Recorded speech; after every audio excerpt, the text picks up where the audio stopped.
Hey, what's going on, friend? My name is Ryan, and this is part three of a three-part thing on how to preach better sermons. So, the first one we looked at the prep, second one we looked at the actual delivery, and now we're going to look at discussion questions. So, maybe you preached a message on a Wednesday night, and then you go into discussion groups, how to make those discussion times a little bit better and a little bit more thought through. So, first thing I would say is this is what you've got to understand about discussion times where students are engaged in on discussion is it's going to be the Wild West.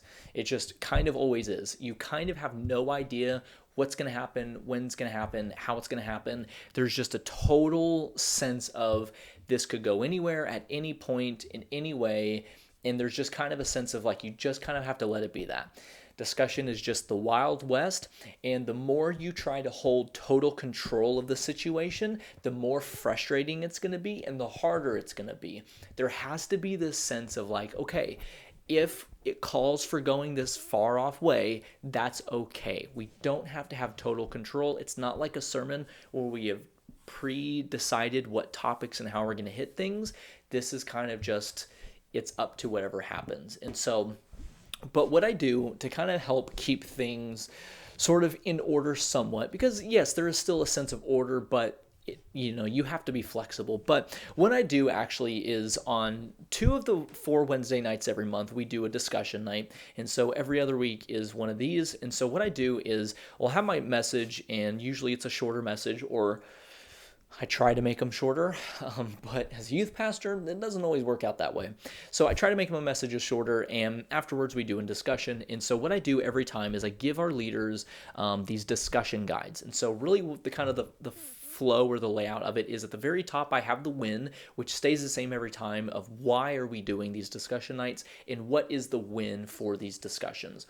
Then for that message, I have a sort of a little small, very brief thing of maybe it's my main passage for that message, or if I have like 3 or 4 points, I'll put those points in there with like maybe 1 or 2 quotes of like the big concepts I really want people to understand. It's just the very, very brief high view of the message as a whole.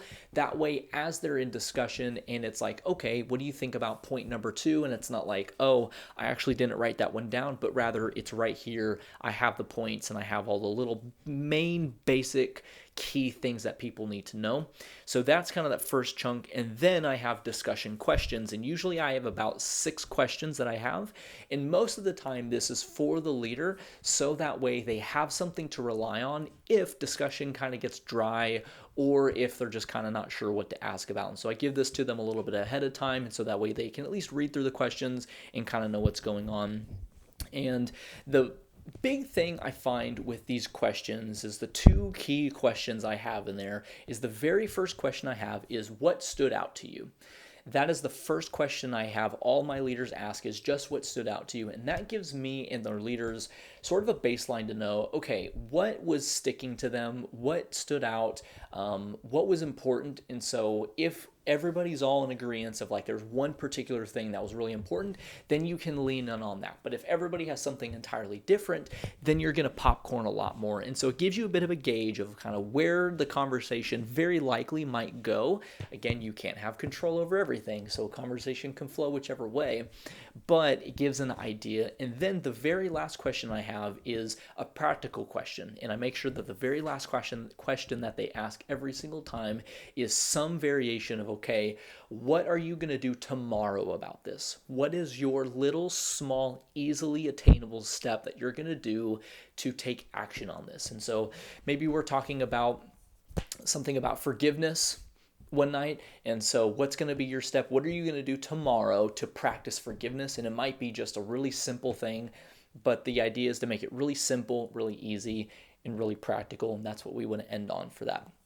So a little bit of kind of some principles, I think, for discussion. So first off is this, is discussion time is not space for sermon number 2. It's not what discussion time is for. Sometimes I find people just kind of talk, and like the leader just talks and talks and talks and talks and talks and talks and talks and makes sermon number 2, and that is not what discussion time is about. For me, if I'm leading discussion, I've already said all I have to say. Yes, I have more content I can say, but I've said all I needed to say.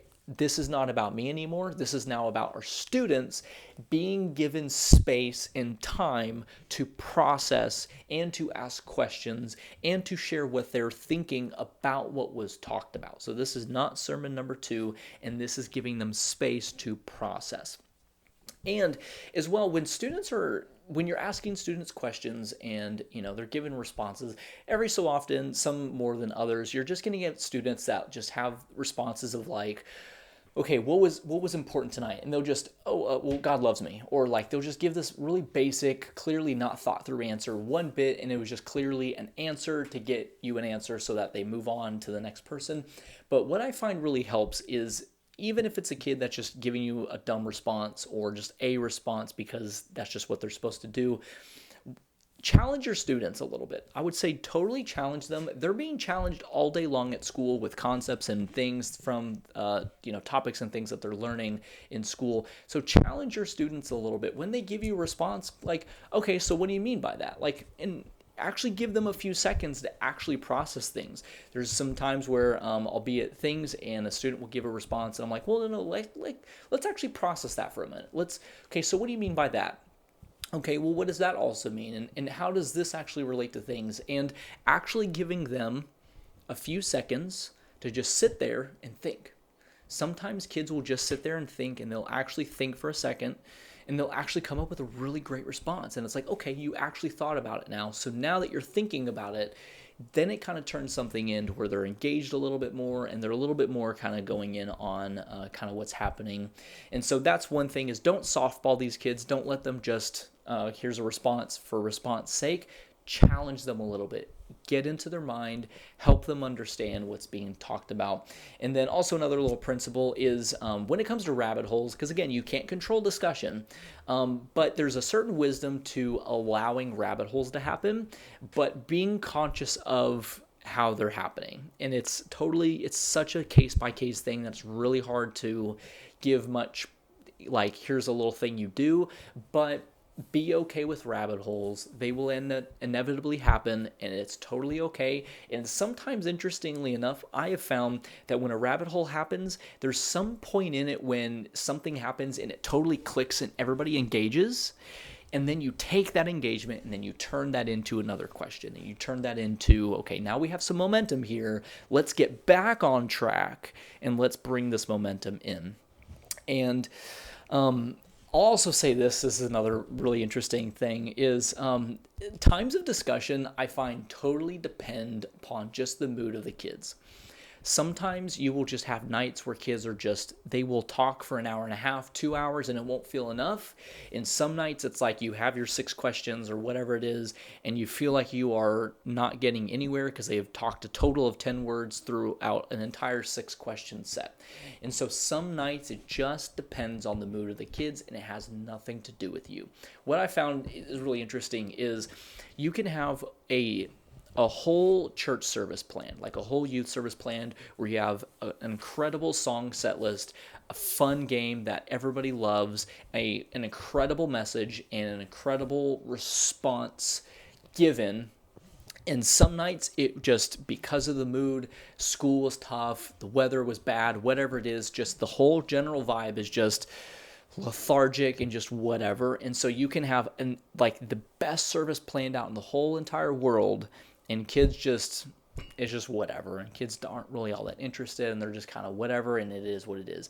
And then a couple weeks later, you can have the exact same set of circumstances where the same set list, the same game, the same message, so to speak, and it will be the best night they have ever had, and they will be thinking about it for literally months afterwards.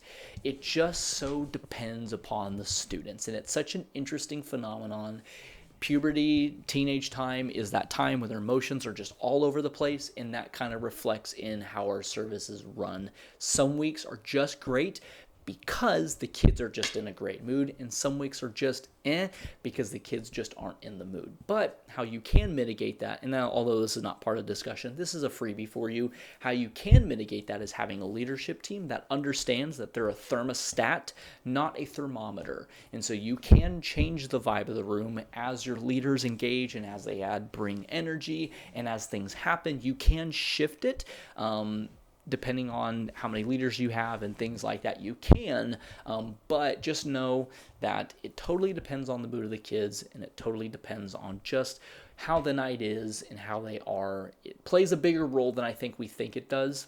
And then the last thing I'll say is just think it through. Think through your questions in the middle between your first and your last questions. It's going to be so dependent upon what you talked about, the environment, the space, the age, all that sort of stuff. It's just going to be so dependent upon things. So just think it through. What are you really trying to get these kids to understand? What are you trying to help them discover? What are you helping to lead them to so that they discover things for themselves? Just think it through. And the more you think it through, the better you're going to end up having questions for them that are going to provoke thought, provoke actual interest and intrigue, and eventually it's going to work its way into being a whole lot better than just hey, what'd you think? And that being the end of it. So just think it through, be thoughtful about your questions, both your first, your last, your middle, and everything in between, and how you navigate rabbit holes, how you navigate, kids' responses and things like that. So just think it through. So hopefully this whole 3-part thing helps you out in your process, in your journey of preaching better sermons, ones that kids actually remember and that they're engaged in and that they learn something from. And so hopefully these things can help you in your journey. So thanks for sticking around for part 3, and I'll catch you around later. Peace.